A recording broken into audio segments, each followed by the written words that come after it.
Hello and good afternoon, everyone. This is Dr. Ken Muich, Fibromyalgia Wellness Center, Stetson Chiropractic Clinic. Welcome you to another live video presentation. This is number 154. And I was sending out information concerning this. I said fibromyalgia is like getting a punch in the gut, or is the gut the real problem? If you look at Asian studies, especially, say, for example, acupuncture, most of the studies especially in acupuncture, find that the problems actually originate in the stomach area. And so that's why this is, I think, really important, because it does run into a lot of problems. And what the problems are inflammation. Now, inflammation is complicated. I've covered this in many different ways and respects, so forth. And it's a immune system response to foreign invaders like toxins, injury, so forth and so on. And this inflammatory response is the beginning of repair of damaged structures, whatever they might be. And so there's a couple different types of inflammatory responses. The first one is acute. That one should be pretty easy. You get bit by a spider, or you bang your toe, or you get in an auto accident, you slip, you fall, so forth and so on. All of those are what are considered acute inflammatory responses. Many of them will actually start to recede after about 72 hours. Big difference between that and another type, which would be the chronic systemic inflammation. It's active all the time. It's low grade, but it leads to a number of different medical conditions, including type 2 diabetes, obesity, heart problems, metabolic, let's say, syndrome, Alzheimer's, depression, so forth and so on. It involves the entire body. And it's not just specific to one area. Matter of fact, research studies were showing that the longer you have an inflammatory response, as an example, the longer you have an inflammatory response going on in your body, it actually does cause a problem as far as the brain, and it will accelerate possibly Alzheimer's as you start to lose certain areas of the brain's function itself. And so that's why very, very important that we get this under control.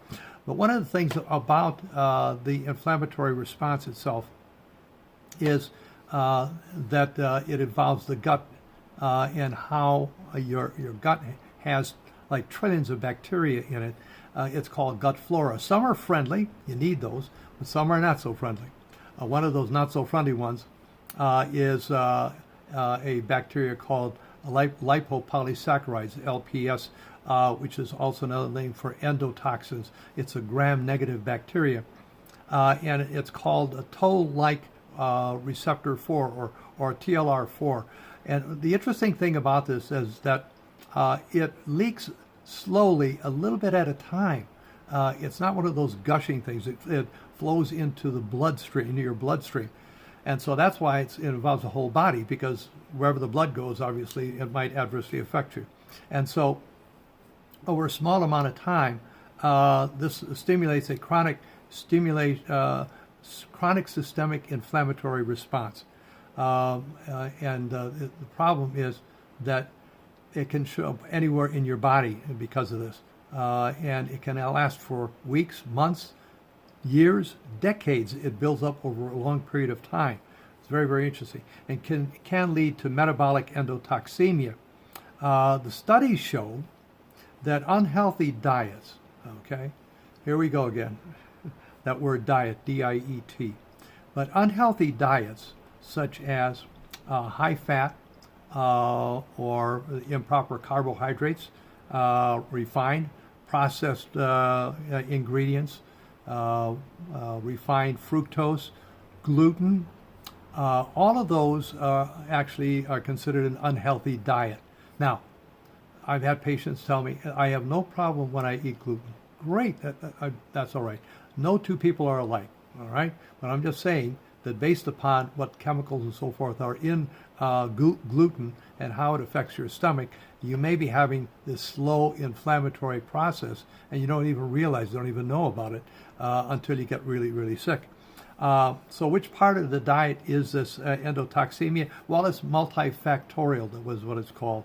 It can be involved with the diet, as I just mentioned. It could be bacteria itself. It could be lifestyle, of which, and for fibromyalgia patients, how many people are having problems sleeping, exercise, so forth and so on. You kind of go bowl up into a shell, so to speak, because of your pain and inflammation and the things that are going on in your system. So this lack of activity, lack of normal lifestyle can be a leading factor also in having this inflammatory response is concerned. Now, recent studies have shown that they put people, very, very interesting, on two different types of what we call diets. One of them is the Western style diet, of which we just talked about, the unhealthy type of diet. And when they, for 1 month, and when they found after testing after 1 month that the endotoxicity, increased by 71% of these people that were on what we call the Western or unhealthy diet. For the prudent style diet, again, restricted hypoglycemic, whatever you want to call it, no sugar, gluten, trans fatty acids, dairy, so forth and so on.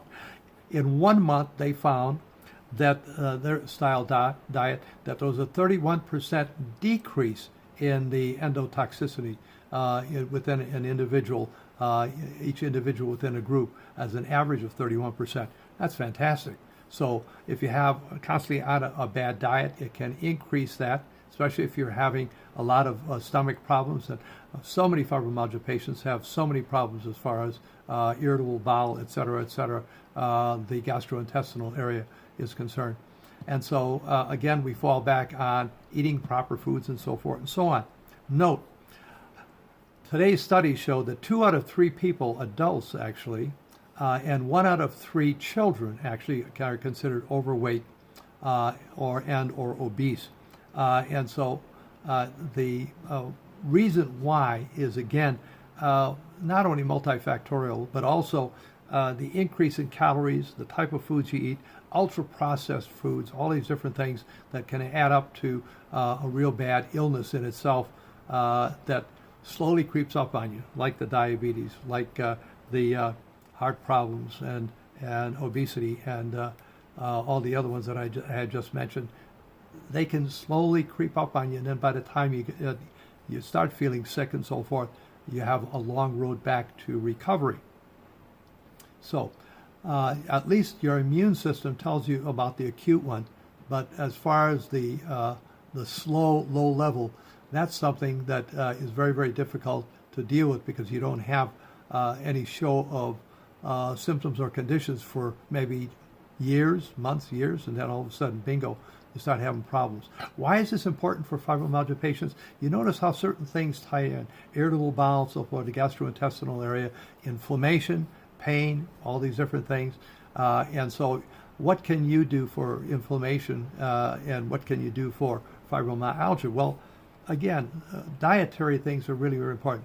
We don't want anybody to starve themselves to death, but proper sense as far as a prudent diet is really, really important, that you start intaking proper foods so that you stay away from this inflammatory leaky gut or any of the other things that you may have as far as problems are concerned. So make sure that you consider these things when, and if you know someone that has fibromyalgia, if you do have fibromyalgia, we have worked with fibromyalgia patients. This is one of our major things working with fibromyalgia patients is we put them on a restricted hypoglycemic diet where we take sugar, gluten, trans fatty acids, and dairy out of their diet for at least 2 weeks. And then what we start doing is adding one of those foods, milk, butter, whatever, okay? Red meat, trans fatty acids, gluten, whatever it might be, one food every 72 hours and see what kind of response that they have. And most of the patients that we place on this protocol all of a sudden come back in and they start telling us how after being off for 2 weeks, you have to be off of this food for a certain amount of time, at least 2 weeks, and then add it to your system and see what kind of response your system has to this food. And oftentimes patients come back, well, I can't believe after I've been off for so forth and so on, and all of a sudden I add it. We've lost a lot of patients because of their lack of patience and their lack of wanting to get healthy, I say. I've had patients come in and say, I have to have my pasta every day because I'm Italian. I have to have my Coca-Cola sometime during the day. I have to have this, I have to have that. If illness and sickness and inflammation and so forth, how you feel is more important to you than taking the steps to take care of yourself, there's nothing any doctor, myself or anybody else, can do for you. You have to have the willpower to actually step up and find out whether or not you have certain things that you're ingesting food-wise that is actually causing possibly, if not all, maybe some of the major inflammatory responses and pains and suffering that you're going through. You have to find this out. You have to at least test yourself. So, but if you don't want to do that, then, there's nothing any doctor can do, and that's including those that work with our protocol. But we try to work patients through, do the best we can to make sure we support them and explain to them what they might be doing for and with the bodies in itself.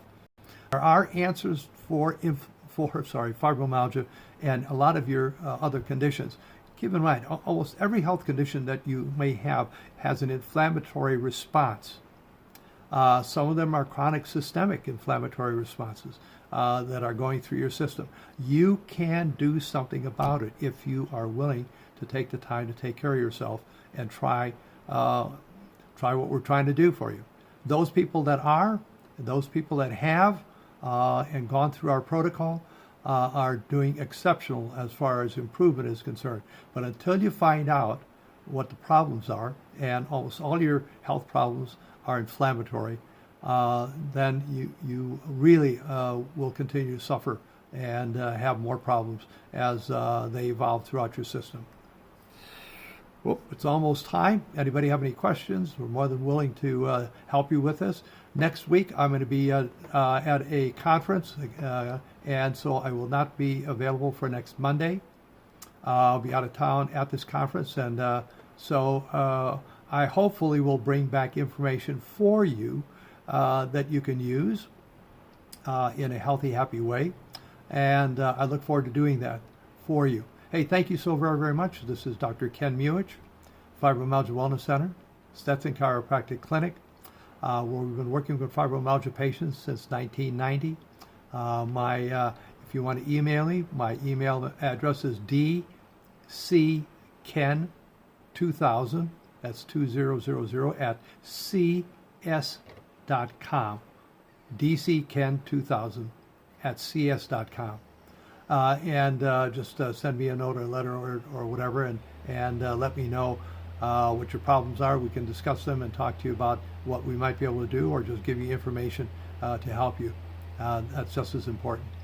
So I will see you in a couple of weeks. Tell your family, friends, doctors, whatever else, whoever might be with you, more than welcome to join us. That's 12:30 p.m. on Mondays for about 15 minutes, live videos. Keep in mind, we've saved each and every one of these. All of these are either on YouTube and or the Fibromyalgia Wellness Center in itself. Take care. Hope all is well. Look forward to seeing you the next time in a couple of weeks. Bye-bye now. Have a great day, great weekend. Be safe and healthy for everybody. Bye-bye.